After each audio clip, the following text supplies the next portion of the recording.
नमस्कार दोस्तों, आप सभी का हमारे channel by the way UPSC में स्वागत है। दोस्तों, आज की वीडियो में हम 1857 रिवोल्ट के बारे में जानेंगे। अगर अभी तक आपने हमारे चैनल को सब्सक्राइब नहीं किया है तो जल्दी से कर दीजिए।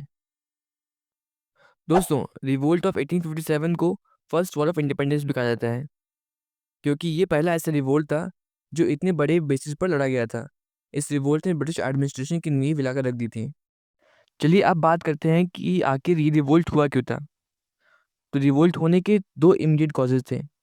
ब्रिटिशर्स ने हाल ही में new Enfield rifle cartridges introduce किए थे, जिनको गन में लोड करने से पहले दांत से बाइट किया जाना था। और लोगों का ये मानना था कि इन कार्ट्रिजेस पर काऊ और पिग के फैट से बने मिश्री को लगाया जाता है, जो कि इंडियन सिपॉइस को किसी भी हाल में मंजूर नहीं था, क्योंकि हिंदूज में गाय को होली और मुस्लिम्स में पिग को इम्प्योर माना जाता है। दूसरा, ये अफवाह भी उड़ रही थी कि सिपॉइस को दिए जा रहे आटे में बोन डस्ट मिलाया जा रहा है, ताकि हिंदूज अपने कास्ट को खो दें। इसके अलावा भी बहुत सारे पॉलिटिकल, सोशल और इकोनॉमिक कॉजेज थे।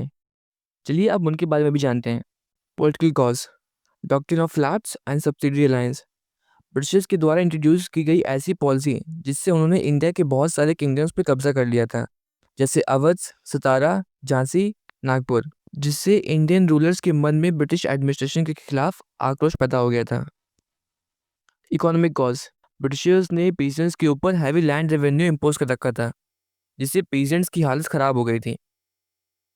डिस्ट्रक्शन ऑफ ट्रेडिशनल इंडस्ट्रीज, जिससे बहुत सारे आर्टिशियंस और वर्कर्स ने अपनी लाइवलीहुड खो दी थी। सोशल कॉजेज, इंटरफेरेंस इन सोशल कस्टम्स, जैसे अबॉलिशन ऑफ सती और legalisation of window remarriage. Indians को ब्रिटिशर्स का उनके पर्सनल और रिलीजियस मैटर में इंटरफेयर करने का काम पसंद नहीं आया। मिलिट्री, इंडियंस को यूरोपियन सोल्जर्स के मुकाबले कम पेमेंट दी जा रही थी और उनके साथ रेशियल डिस्क्रिमिनेशन भी किया जा रहा था।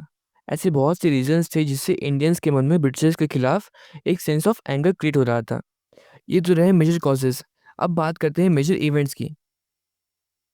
फरवरी 1857, 19th नेटिव इन्फेंट्री ने बहरामपुर में न्यूली इंट्रोड्यूस कार्ट्रिजेस को एक्सेप्ट करने से मना कर दिया।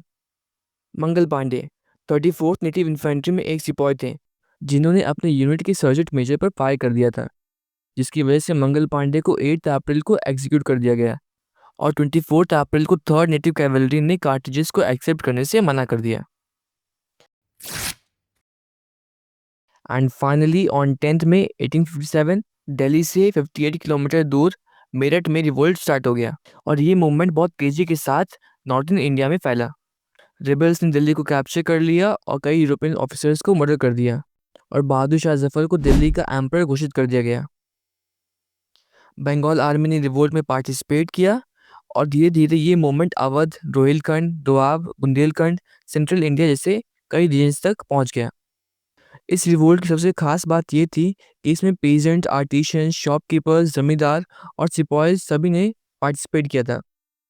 बहुत से प्रोमिनेंट लीडर्स ने रिवोल्ट में पार्टिसिपेट किया, जैसे कानपुर में नाना साहब, लखनऊ में बेगम हजरत महल, झांसी में रानी लक्ष्मीबाई, बरेली में खान बहादुर और फैजाबाद में मौलवी अहमदुल्ला ने रिवोल्ट को लीड किया। हालांकि 1858 आते आते रिवोल्ट वीक हो गया और ब्रिटिशर्स ने रिवोल्ट को सप्रेस कर दिया।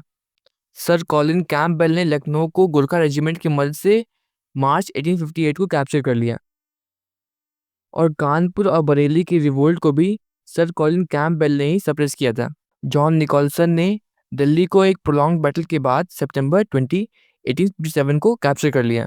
रानी लक्ष्मीबाई को भी जनरल ह्यूग रोज ने 17 जून 1858 के एक बैटल में डिफीट कर दिया। दिल्ली को कैप्चर करने के बाद बहादुर शाह को बर्मा एग्जाइल कर दिया गया। तात्या तोपे, जो एक स्किल फाइटर थे, उनको भी ब्रिटिशर्स ने धोखे से कैप्चर कर लिया और एग्जीक्यूट कर दिया।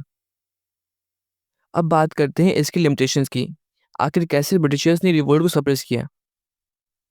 पहला, absence of all Indian participation. बहुत सारे इंडियन रूलर्स ने ब्रिटिशर्स को सपोर्ट किया रिवोल्ट को सप्रेस करने में।